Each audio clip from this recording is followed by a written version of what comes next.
Cincinnati lost one of its great leaders today. William Mallory Sr. was one of the most powerful figures in state government in Ohio for more than 2 decades. And tributes are pouring in tonight for William Mallory Sr., patriarch of the Mallory family. He died this morning at age 82, leaving a legacy of dedication to public service, spiritualism, and family.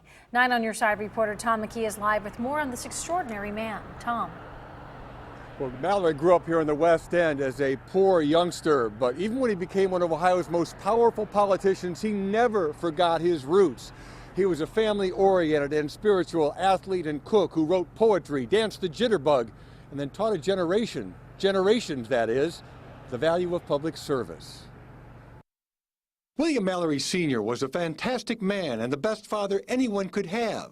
That was the way his sons wanted him remembered on Tuesday. We are fortunate that we were able to share such a great man with so many people who had so much passion in his heart for the community and for doing good. Before he got into politics, Mallory held 80 different jobs, including... He was an ice man. He was a junk man.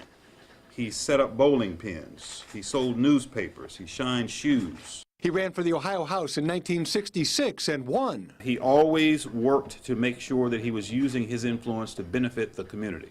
Within 8 years, he was House Speaker, a position he held for 20 years.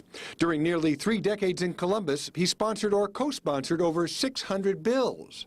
That public service rubbed off on his children. One is the former mayor, 2 are judges, 1 a state representative, and another an elections administrator. His example was so strong and powerful, and we understood what you could accomplish, in the political arena, to do more for other people. It wasn't about us. It was never about us. His sons say their dad was 100% approachable, whether it was executives in boardrooms or young people at bus stops. And the thing he said is that the young people complained that the older people were not listening. My dad always listened to people.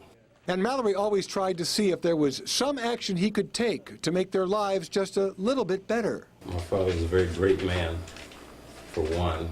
He was a heck of a humanitarian. And his heart was in social work. My father, the social workers loved him. His former students loved him. Now, when I asked Dale Mallory about his father's legacy, he pointed to the traffic light at Lynn and Clark Streets. Resident wanted it for safety, and William Mallory Sr. fought the city to have it installed. Coming up new at 6, reaction from those who worked with him to the passing of this legacy. Tom McKee, 9 on Your Side, live in the West End.